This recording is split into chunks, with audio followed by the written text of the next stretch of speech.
तभी दूर से आता हुआ दिखाई दिया।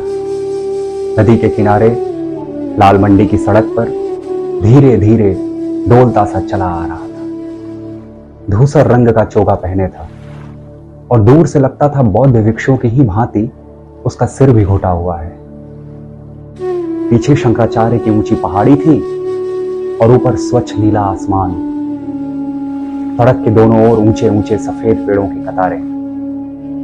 क्षण भर के लिए मुझे लगा जैसे वांगचू इतिहास के पन्नों पर से उतर कर आ गया है। प्राचीन काल में इसी भांति देश विदेश से आने वाले चीवरधारी भिक्षु पहाड़ों और घाटियों को लांघ कर भारत आया करते होंगे। अतीत के ऐसे ही रोमांचकारी धुंधलके में मुझे वांगचू भी चलता हुआ नजर आया।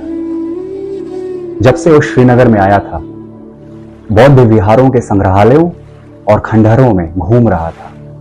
इस समय भी वो लाल मंडी के संग्रहालय में से निकलकर आ रहा था, जहां बौद्ध काल के अनेक अवशेष थे। उसकी मनस्थिति को देखकर ऐसा लगता वर्तमान से कटकर वो अतीत के ही किसी कालखंड में विचर रहा था। बोधिसत्वों से भेंट हो गई। पास आने पर मैंने चुटकी ली।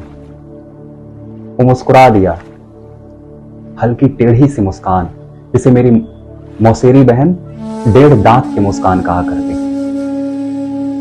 क्योंकि मुस्कुराते वक्त वांगचू का ऊपर का होंठ केवल एक ओर से थोड़ा सा ऊपर को उठता था। संग्रहालय के बाहर बहुत सारी मूर्तियां रखी हैं। मैं वही देखता रहा।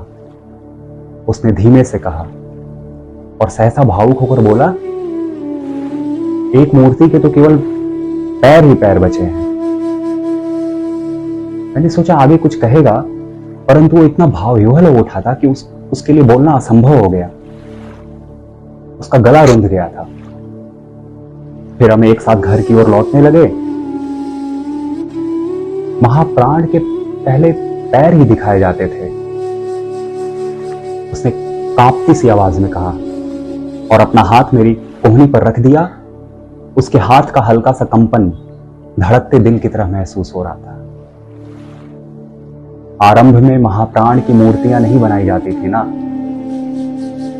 तुम तो जानते हो, पहले स्तूप के नीचे केवल पैर ही दिखाए जाते थे। मूर्तियां तो बाद में बनाई जाने लगी थी। जाहिर है बोधिसत्व के पैर देखकर उसे महाप्राण के पैर याद आ गए।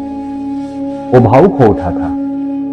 कुछ पता नहीं चलता था कौन सी बात किस वक्त वांगचू को पुलकाने लगे, किस वक्त वो गदगद होने लगे, कुछ पता नहीं चलता था।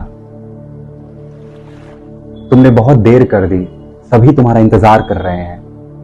मैं चिनारों के पास भी तुम्हें खोजने गया था। मैंने कहा